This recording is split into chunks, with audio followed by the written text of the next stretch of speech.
আজকে আমরা শিখব লং বা অতীতকাল।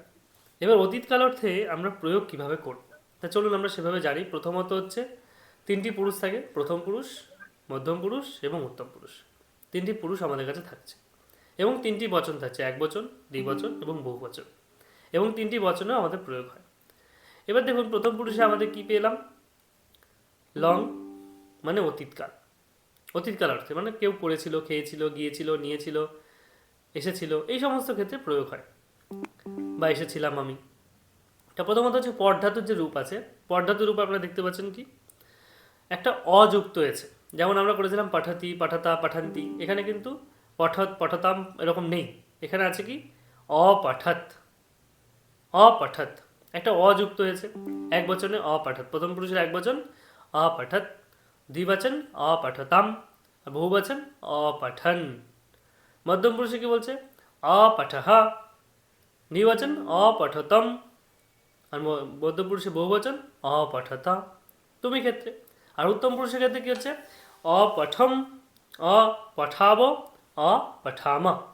এবার দেখুন এই তিনটি করে যে রূপ পেলাম আমরা, প্রথম পুরুষ, মধ্যম পুরুষ এবং উত্তম পুরুষে, তিনটির আবার তিনটি করে বচন পেলাম, এক বচন, দ্বিবচন, বহুবচন। এবার সেগুলির প্রয়োগ আমরা কি করে করছি। আমি যদি বলি সে পড়েছিল, পর ধাতু দিয়ে করছি, সে পড়েছিল, সাহা অপঠত। কি করেছিল সে, সাহা অপঠত। তারা দুজন পড়েছিল, তাহলে কি বলবো, তে না তৌ, তে না তৌ, কি বলবো, সর পরে কি হয়, তৌ হয়, সা তৌ তে। স মানে একজন সে, তৌ মানে দুজন সে, আর তে মানে অনেক সে, অনেকগুলো আছে। তাহলে সে পড়েছিল, তাহলে কি বলবো, সাহা অপঠত, মানে সে পড়েছিল। তারা দুজন পড়েছিল, কি বলবো, তৌ অপঠতাম, তৌ অপঠতাম। তারপর কি বলছে, তারা পড়েছিল, তারা পড়েছিল, কি বলবো, তে অপঠন, তে অপঠন। তারপরে কি বললো, বালকটি পড়েছিল। এবার যদি বলেন আপনি সে অর্থে পড়লেন, এইবার যদি আপনি কারোর নাম ধরে বলবেন, না রাম পড়েছিল বা বালক পড়েছিল, তাই কি বলবেন, সেটাও কিন্তু একই। রামঃ অপঠত, বালকঃ অপঠত, বিদ্যা অপঠত, জ্যোতিষা অপঠত, কমলা অপঠত, তন্ময়া অপঠত, অর্পিতা অপঠত, বিদ্যা অপঠত। অর্থাৎ সবার ক্ষেত্রে দেখছেন শুধুমাত্র প্রয়োগটা। আমি যদি কাউকে নাম ধরে বলি বা কোনো ব্যক্তিকে উদ্দেশ্য করে বলি, তখন কিন্তু আমার প্রথম পুরুষ। যদি তুমি অর্থে কাউকে বলি, তখন হবে মধ্যম পুরুষ। আর উত্তম পুরুষ হচ্ছে আমার ক্ষেত্রে আমি এবং আমরা, আমাদের এই অর্থে প্রয়োগ। তাহলে দেখুন, বালকঃ মানে বালকটি পড়ছিল, বালকঃ অপঠত। এবার যদি বলে যে শিক্ষক দুজন পড়েছিল, তাহলে কি বলবে, শিক্ষকৌ। তাহলে বালক শব্দটা, শিক্ষক শব্দটা সব পুংলিঙ্গ নর শব্দের মতো। তার জন্য শিক্ষকে কি হলো, শিক্ষকৌ, শিক্ষকৌ অপঠতাম। যেমন ওখানে ছিল তৌ অপঠতাম, এখানে শিক্ষকৌ অপঠতাম। তারপর বলছে ছাত্ররা তখন পড়েছিল। তখন কি জুবাম হবে না?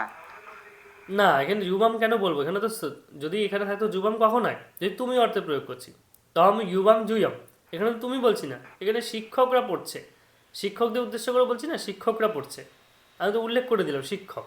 যদি বলতাম যে তোমরা পড়ছো, তখন বলতাম ইউবাম অপঠতম, তখন রূপটা হয়তো অপঠতম, ঠিক আছে, তখন মধ্যম পুরুষের রূপটা হতো। তাহলে কি হলো, শিক্ষক দুজন পড়েছিল, তাহলে শিক্ষাকেও অপঠ, কি হবে, অপঠ তাম। তম নয় কিন্তু, তুমি হলে তম আর সে হলে তাম, অপঠতাম, এটুকু ডিফারেন্স কিন্তু এই সেকেন্ড বচনটা মানে দ্বিবচনটা, ঠিক আছে। তারপরে বলছে ছাত্ররা তখন পড়েছিল, বলছে ছাত্ররা তখন পড়েছিল, তাহলে কি হবে, ছাত্ররা মানে কি, ছাত্রাহা। তখন বলতে কি সংস্কৃত আমরা জানি অব্যয়, যেহেতু তখন মানে হচ্ছে তদা। তারপর কি বলছে অপঠন, তাহলে কি হচ্ছে অপঠত, অপঠতাম, অপঠন। অপঠত একজন পড়েছিল, অপঠতাম দুজন পড়েছিল, অপঠন বহুজন পড়েছিল বা অনেকে পড়েছিল।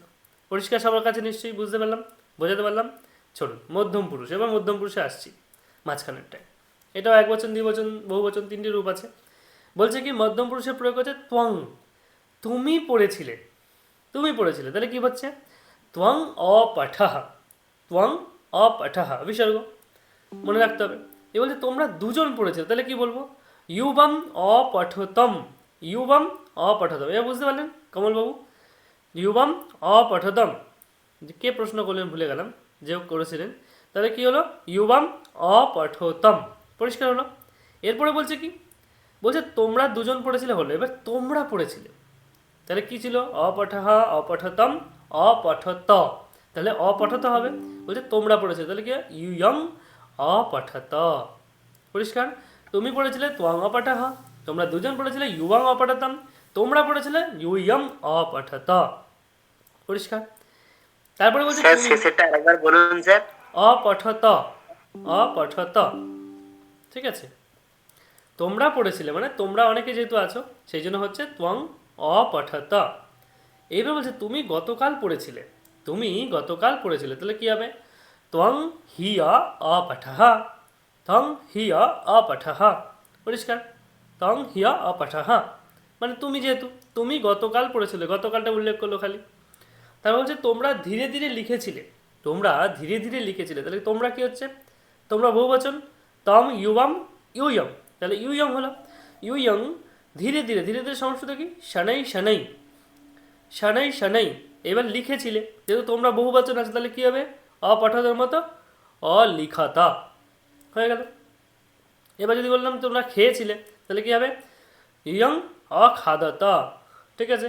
তোমরা ঘুমাচ্ছিলে, এরকম করে সব যতগুলো রূপ আছে সব কিন্তু আমরা এইভাবে করতে পারবো। চলো, তারপরে কি বলছে দেখুন, উত্তম পুরুষের প্রয়োগ। এবার উত্তম পুরুষের প্রয়োগগুলো আমরা কী পাবো, এখানেও সেই তিনটি বচন, তিনটি বচন পাবো, এক বচন, দ্বিবচন এবং বহুবচন। এবং উত্তম পুরুষ মানে আমি আমরা ক্ষেত্রে বোঝাবে। এতক্ষণ আমরা সে তারা হয়ে গেল, তুমি তোমরা হয়ে গেল, এখন আমরা পাচ্ছি কি, সেটা হচ্ছে আমি আমরা। বলছে আমি পড়েছিলাম, কি হচ্ছে, অহং অপঠম, অহম অপঠম মানে আমি পড়েছিলাম। এবার যদি বলে আমি খেয়েছিলাম, তাহলে কি বলবো, অহং অখাদম, আমি পান করেছিলাম, অহং অপিবম। বুঝতে পারছেন, এইরকম কিন্তু রূপগুলি হবে। তা বলছে আমরা দুজন পড়েছিলাম, বলছে আমরা দুজন পড়েছিলাম, তাহলে কি বলবো, বলছে আবম অপঠাব, আবম অপঠাব। বলছে আমরা পড়েছিলাম, তাহলে কি হবে, বয়ম অপঠাম, বয়ম অপঠাম। বলছে আমি আবার দৌড়েছিলাম, সরি লাস্টেরটা বলা হয়নি, আমরা পড়েছিলাম, আমরা পড়েছিলাম কি হবে, আমরা হচ্ছে বয়ম, আর পড়েছিলাম কি হবে, অপঠামা। দ্বিবচনটা কি ছিল, অপঠাবো, ঠিক আছে। বয়ম হয়ে গেল, অহং অবং বয়ম, তিনটে বচন, তিনটে ক্ষেত্রে তিনটে রূপ হলো। এইবার দেখুন আমি আবার দৌড়েছিলাম, অহং পুনঃ অধাবম, আমি আবার দৌড়েছিলাম মানে অহং পুনঃ অধাবম। আমরা দুজন বাইরে খেয়েছিলাম, আমরা দুজন, তাহলে আবং হয়ে গেল, বাইরে অর্থাৎ বহি, একটি অব্যয় আছে বহি, অখাদাবো, অখাদাবো। তারপরে কি বলছে, আমরা অবশ্যই গিয়েছিলাম, বয়ং নূনম আগাচ্ছাম, নূনম মানে হচ্ছে অবশ্যই বোঝায়, ঠিক আছে। আমরা বয়ং নূনম আগাচ্ছাম গিয়েছিলাম। পরিষ্কার। আশা করি সকলে লং বা অতীতকাল বুঝতে পেরেছেন।